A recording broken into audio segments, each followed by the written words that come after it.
All right, Mom. So, what's your earliest memory?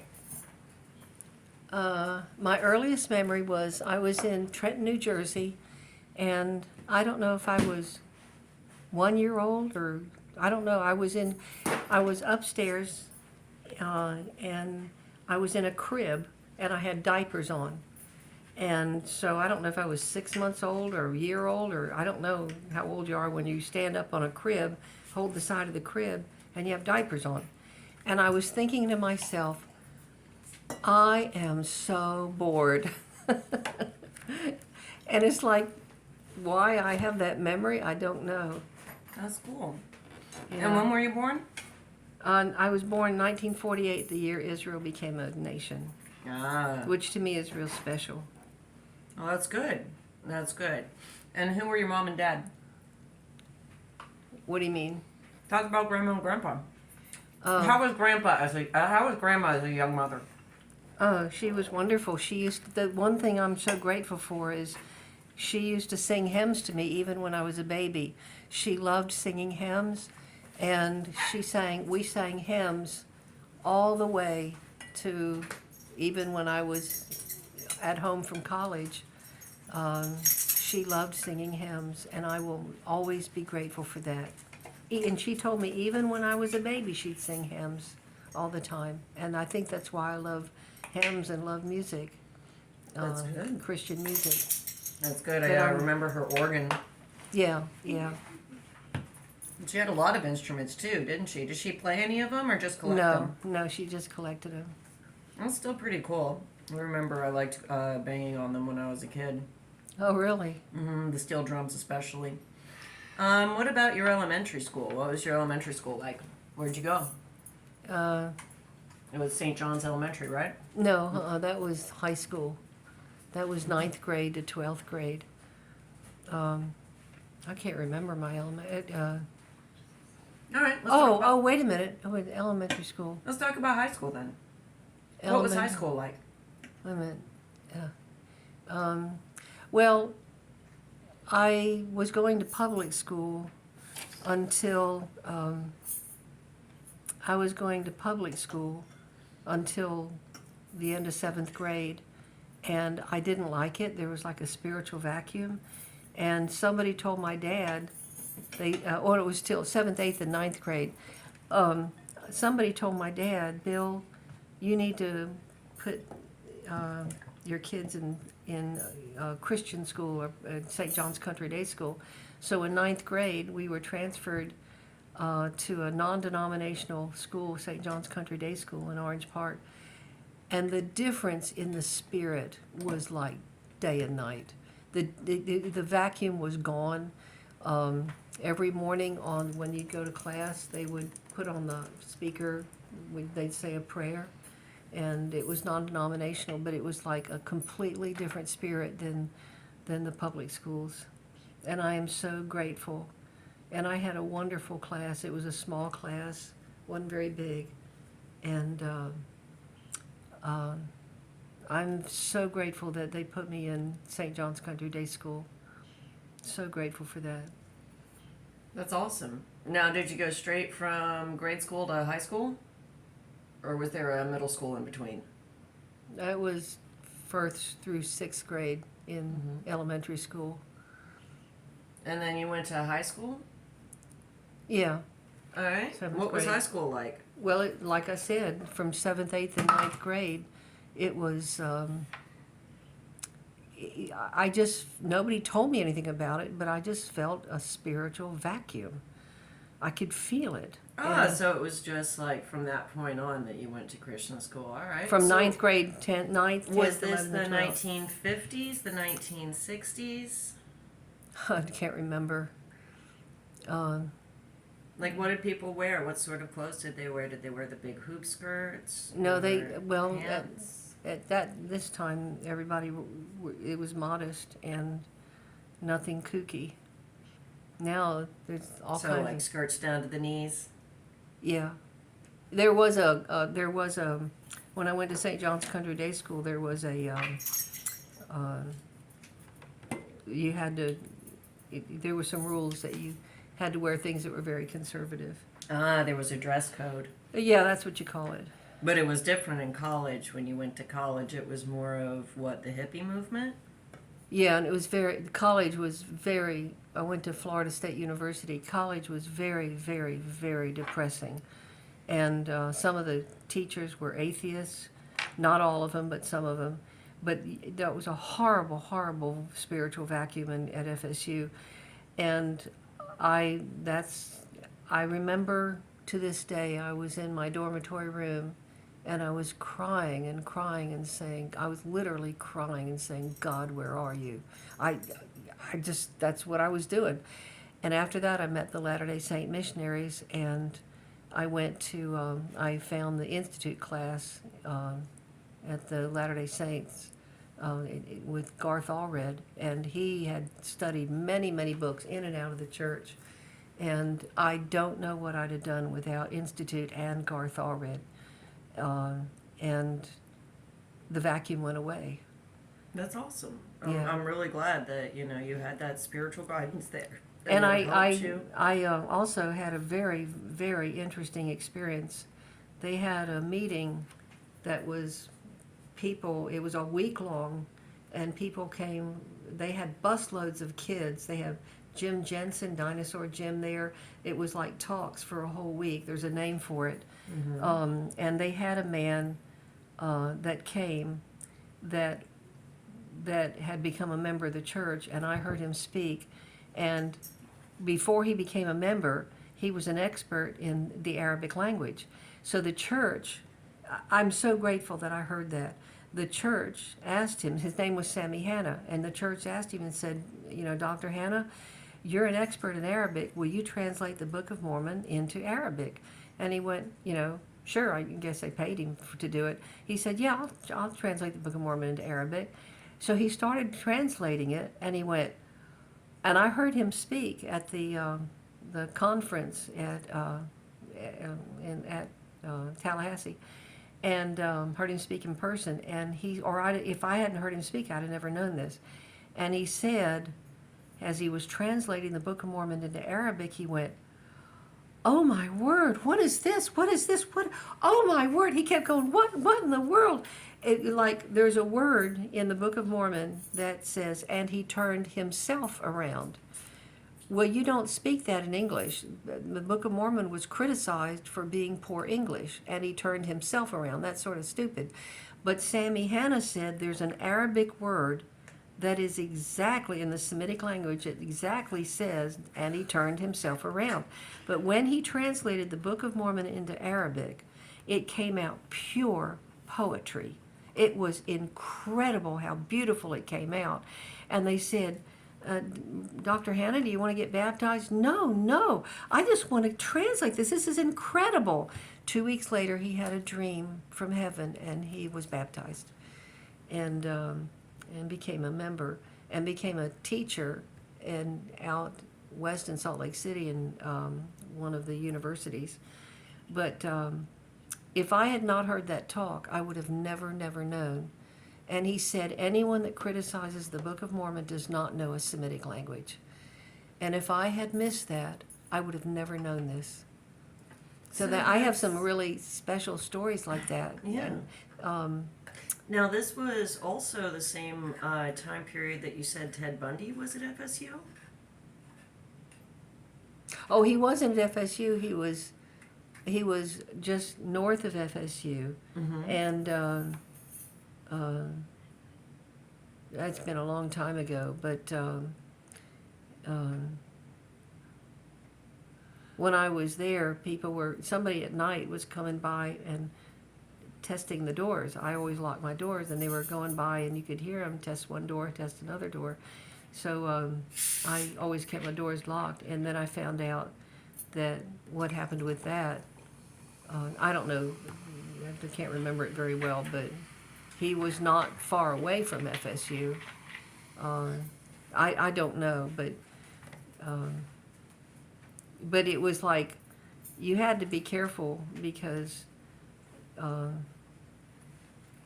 it wasn't just him. There were other people that were sort of doing things wrong, and you had to just common Be a sense. little careful. Yeah, be a little careful. But So was this how also when you were at FSU and discovering the church, was this also how you met your first husband, Bill Bishop? oh, I don't want to go into that.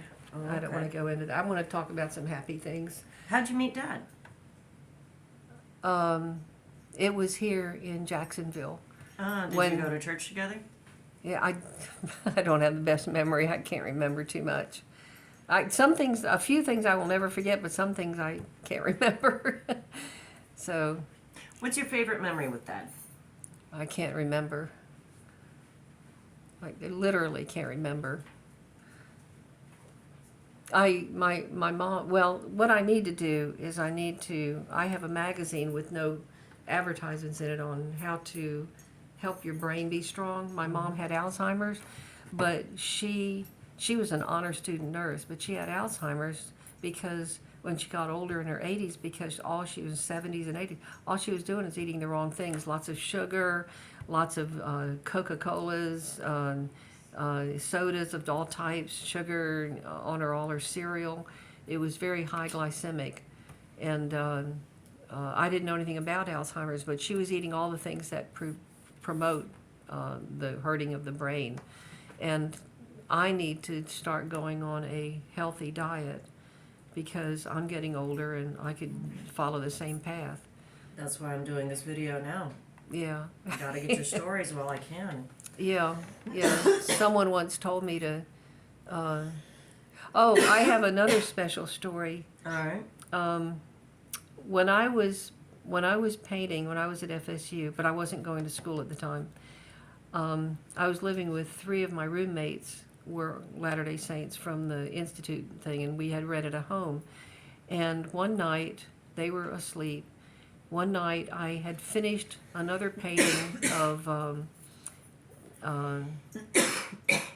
there's a painting, I don't know if it was Elijah or Elisha or whatever, but it was like walking, it was from another painting, a picture, a postcard, where he was carrying a scroll. And I can't remember who it was, and it's in the Bible, but he was carrying a scroll. But it's a famous painting, and I was painting a picture of it from a postcard, and I'd never had art lessons. And I finished it was at night, and I finished the painting. It was about 10 o'clock at night, and so help me, I will never forget this. I finished the painting, and when the painting was finished, everybody was asleep. I was in the den.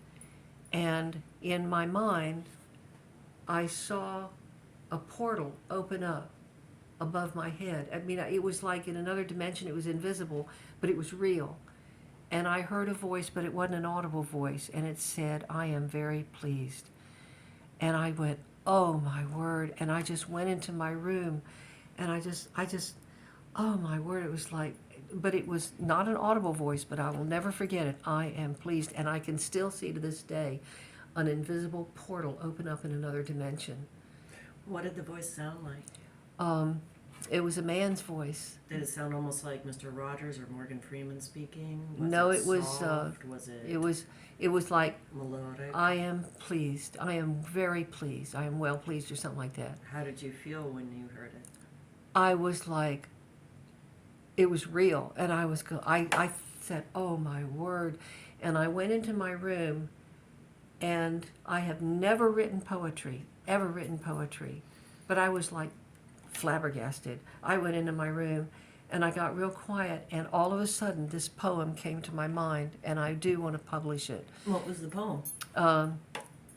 Through the still, sweet, silent night, one star guiding their quest for light, 3 earnest men a desert crossed, in search of wisdom from this babe, found sleeping midst the hay and frost, whose rendezvous with destiny would sanctify eternity. And I've never written poetry before or since, but it happened exactly after I had that experience, and I do want to publish it. And I thought I might send it to the Andrew Womack Ministries, but it just came out of me 30 minutes after I had that experience, or 15 minutes after I had that experience. It's like, I thought, "Oh God, you're really real." It was like, Every time I've painted paintings of the scriptures, I have some kind of experience from behind the veil. It's incredible. That's amazing. If I gave you some canvas, would you maybe draw some scenes of the scriptures for me? Well, my problem is I have so much paper clutter to go through. I've I've just got, there's things that I have to get done. So how do you turn this off? And what I want to do is I want to get all my genealogy, my patriarchal blessing. It said I would be the bridge. My blessing was given to me by James R. Boone, who was the direct descendant of the brother of Daniel Boone. And in my patriarchal blessing, it said I would be the bridge from generations gone to generations to come. And that's one of the things in my patriarchal blessing that was said. And I need to do my genealogy. When my mom passed away, I inherited all the family history and photographs, and I need to get, that's because if something ever happened to me and Jeff came in, he'd just throw it all out. I need to learn my laptop. I need to do my temple work. I need to I need to do what I need to do to get all the family history together in the photographs so that it can be passed on to my children and be organized. Let me ask you this. Have you ever heard the voice saying that I am well pleased while you were in the temple? Oh, here's another story. Has to do with the temple. I will never forget this as long as I live. I didn't know Jan White. She was a happy person. She was just, she had such a cheerful countenance, but she was Relief Society president, and she was going to go to the temple. And I was going through some difficulties at the time, and I went, Jan, I didn't know her, but she was Relief Society president. And, I knew her, but I didn't, Anyway, I said, Jan, when you go down to the temple and you do some temple work, when you're in the celestial room, will you ask God if there's anything he wants me to know, to let me know? If there's anything he wants to tell me, let me know.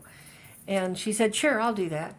So she went down to the temple, and she was there for 3 days. And the first day in Orlando, when she went in and did her work in the temple, she went into the celestial room, and nobody was in there, and it was real quiet and beautiful chandelier, and it was beautiful. And she said, God, Kathy said, if there's anything that you want to tell her that she needs to know, please let me know. And nothing happened. And as she did the work, she kept going to the nothing. She'd say, God, several times she went to the celestial room and nothing. So she went home. She went to someone's home and slept that night. Went back the second day. She totally forgot about me. She's a very busy, active person. So she was doing work on the second day in the temple, and she had totally forgotten about me. And so she was sitting in the celestial room on the second day, and she said, all of a sudden, nobody was in there. She was alone. All of a sudden, she heard a voice. And I don't remember if it was an audible voice or it was an inaudible voice, but it was a voice, and it said, the light is on you. I don't think it was an audible voice, but I'm not sure. And it said, the light is on you. And she was thinking, the light is on me? What does that mean? And the voice said, Kathy. And she went, Kathy, I'm not doing any work for any Kathy. Oh, Kathy. And the voice said, tell Kathy, the light is on you. Tell Kathy, Jesus Christ knows your circumstances. Jesus Christ is very near. Oh, Jesus Christ is very near. He knows your circumstances. Tell Kathy, Jesus Christ said, do not be afraid. Now, when she had come back and I called her up, when she told me this, when she was back in Jacksonville, I was in the dining room on Empire Avenue, and my mom had passed away, and I was, alone. And I was holding the phone up to me, and when she told me this, something happened that has never happened before or since. As she told me this story, I felt, and I've got chills saying this. I felt wave after wave after wave of, it was like I thought I was going to explode. It was like, I can't explain it. It was, and it was like I felt like I'd put my finger into an electrical socket. Just, it was a witness of when she was telling me this, that it was from the other side of the veil. And that's another thing I will never forget. And my friend Katie King said, I need to write down some of these things, and put them in a journal. But, and I went, dear God, you're really real. I will never forget that as long as I live. Oh, Excellent. and another thing. She came over because my mom had passed away and there was a bunch of junk in her house. And Jan came over. I wanted her, because she was Relief Society president, and I wanted her to just walk through the house and tell me, what am I going to do with all this junk? And as she was ready to leave in the den, she said, oh, Kathy, there's something else I forgot to tell you. She said, after this, she gave me a big mama bear hug. And she said, do you feel that? And I went, yeah, big mama bear hug. She said, after this happened in the celestial room, and I was sitting down, there was nobody in the celestial room but me, somebody from the other side of the veil gave me the biggest mama bear hug you have ever felt. She said, what I just did to you is in no comparison for what happened after I'd gotten that message from the other side of the veil. This huge mama bear hug that was incredible. And when she told me that, I said, Jan, look, and I had chill bumps on my arm, and she went, look, I have chill bumps on my arm. And telling this, I've got chills. It's just like, there is a divine presence. There is another dimension. I thought I'd share that too. Good job.